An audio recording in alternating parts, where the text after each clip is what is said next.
Hey there, welcome back to the question and answer session with Wild Equestrian's own trainer and instructor Tricia Simpson. Today, the question is, why the Lusitano?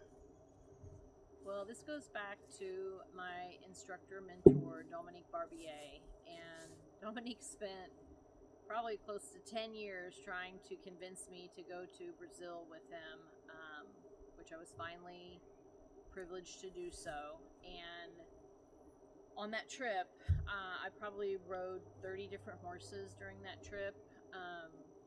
It increased my riding skills probably 10 years, that one trip.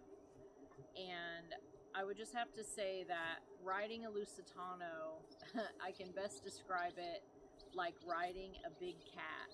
So think of a tiger or a panther or a leopard or a lion.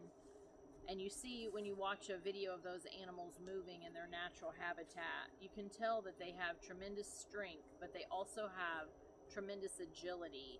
They can, run fast, they can turn, jump, leap, but it all looks very smooth and incredibly controlled and powerful.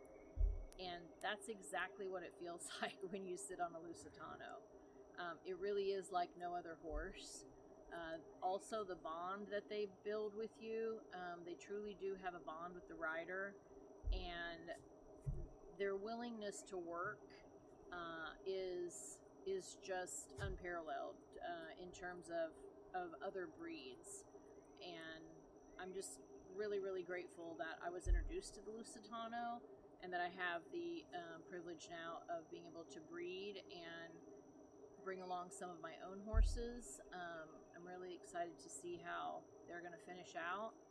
And I would just recommend that everyone at some point in your riding lifetime make sure that you ride a Lusitano, just so you can experience that. Now, Tricia, has it been your experience that they're fairly easy keepers? So Lusitanos are extremely easy keepers.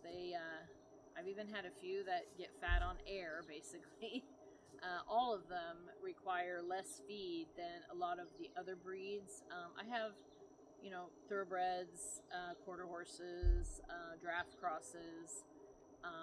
Compared to those horses, the Lusitano probably eats only 25% of what those horses eat to maintain their body weight, even while in full work.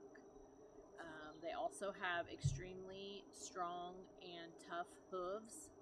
Now, I do still, if I'm competing a horse or they're doing a lot of trail riding outside where they may be on rocks, I'm still going to keep shoes on them. But if they're just at home being ridden in the arena and outside in the grass, their hooves are very, very strong to where they don't have to have shoes on. Their feet are not necessarily tender.